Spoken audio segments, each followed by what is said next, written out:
Assalamualaikum dan salam sejahtera diucapkan. Saya Muhammad Fairuz Fahmi bin Abdul Hamid, nombor matrik 284038.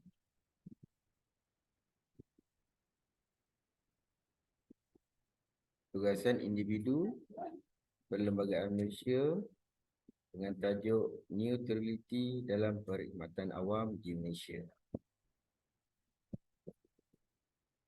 Baiklah. Hampir setiap bahagian di dunia berlaku serangan terhadap birokrasi yang mencapai kemuncak keamatan baru, akan tetapi selalunya lebih daripada rasionalisasi untuk usaha berterusan untuk menangkap dan membalikkan proses sejarah yang membawa kepada pembangunan pentadbiran sesebuah negara.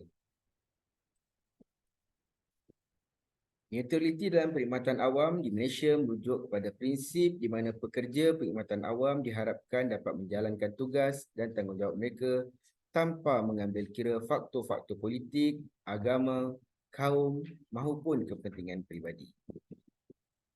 Ini bermaksud pekerja awam sepatutnya berperanan secara profesional, adil dan tidak memihak dalam melaksanakan tugas mereka.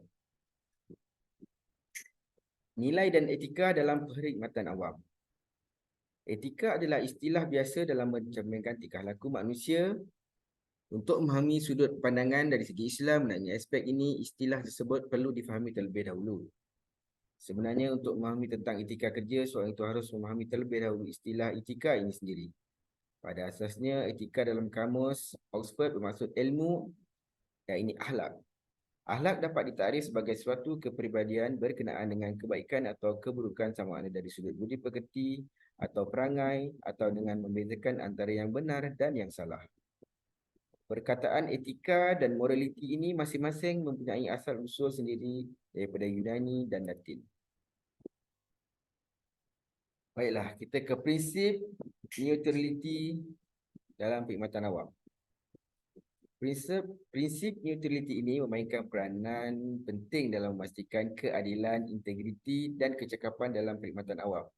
Beberapa aspek penting mengenai neutrality dalam perkhidmatan awam di Malaysia adalah seperti yang pertama, pelaksanaan tugas secara profesional.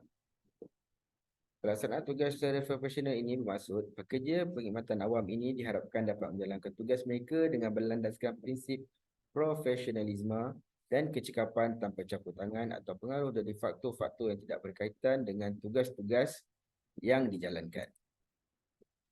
Seterusnya, keadilan dalam membuat keputusan. Neutraliti membantu memastikan bahawa keputusan yang diambil oleh pekerja perkhidmatan awam ini sendiri adalah adil dan berdasarkan kepada fakta dan undang-undang, bukannya dipengaruhi oleh sebarang kepentingan peribadi maupun politik. Kepentingan awam utama. Kepentingan awam utama membawa maksud kepada pekerja perkhidmatan awam diharapkan memberikan keutamaan kepada kepentingan awam dan kesejahteraan masyarakat dalam setiap tindakan dan keputusan yang diambil. Pemeliharaan integriti. Prinsip ini memelihara membantu integriti institusi perkhidmatan awam dalam mencegah penyalahgunaan kuasa ataupun rasuah dalam menjalankan tugas dan tanggungjawab. Tidak memihak politik. Tidak memihak politik, neutraliti melibatkan penghindaran daripada menyokong atau memihak kepada mana-mana parti politik serta mengelakkan penglibatan aktiviti politik semasa menjalankan tugas. Pemeliharaan keseimbangan etnik dan agama.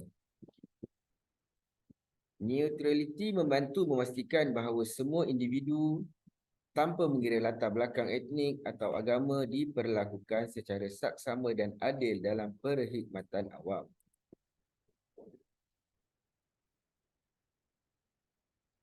Transparansi dan ketelusan. Keputusan dan tindakan yang diambil oleh perkhidmatan awam perlu diterangkan secara telus dan terbuka kepada masyarakat untuk memastikan tiada ruang dan syakwa sangka dari pihak luar. Tidak diskriminatif. Neutraliti memastikan bahawa semua individu diberikan peluang dan perlakuan yang sama tanpa mengambil kira-kira faktor diskriminatif. Dari segi pendekatan profesional terhadap pelaksanaan dasar dan program pula, pekerja perkhidmatan awam diharapkan melaksanakan dasar-dasar dan program kerajaan secara profesional tanpa memihak kepada kumpulan-kumpulan tertentu. Perkongsian maklumat juga, prinsip ini melibatkan perkongsian maklumat secara objektif dan tepat untuk membolehkan masyarakat membuat keputusan yang berinformasi. Seterusnya, prinsip berkecuali dalam perkhidmatan awam. Maksud berkecuali di sini bermaksud tidak menyebelahi mana-mana pihak dalam membuat sebarang keputusan bagi memastikan peraturan dan perundangan dipatuhi.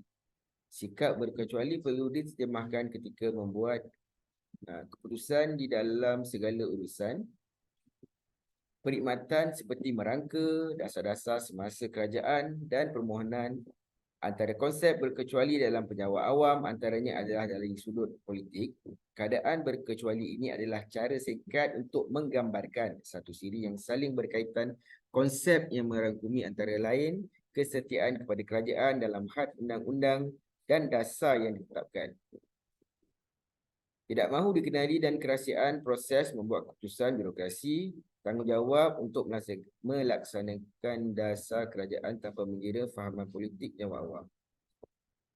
Terhad hak politik untuk penjawat awam, kesaksamaan nasihat dasar. Dan seterusnya kesimpulan yang dapat dibuat di sini, neutraliti, kod etika dan nilai dalam pentadbiran awam sangat penting. Ia berperanan sebagai rujukan dan panduan yang dikeluarkan oleh Kerajaan Malaysia kepada para penjawat awam. Panduan ini dapat melahirkan seorang penjawat awam yang berintegriti, berdedikasi, kreatif serta cekap dalam menjalankan tugas dan amanah. Sikap berkecuali dalam kod etika perkhidmatan awam menjadikan seseorang penjawat awam itu setia kepada kerajaan semasa. Pandangan ini mengatakan bahawa penjawat awam mempunyai tanggungjawab untuk mematuhi dan melaksanakan segala keputusan atau dasar organisasi menurut Stewart dan Sprinthal 1991. Jati diri profesional ini juga sangat penting untuk penjawat awam dalam melaksanakan tugas-tugas dan amanah yang diberikan. Baiklah, itu saja penyampaian daripada saya. Terima kasih. Assalamualaikum dan salam sejahtera.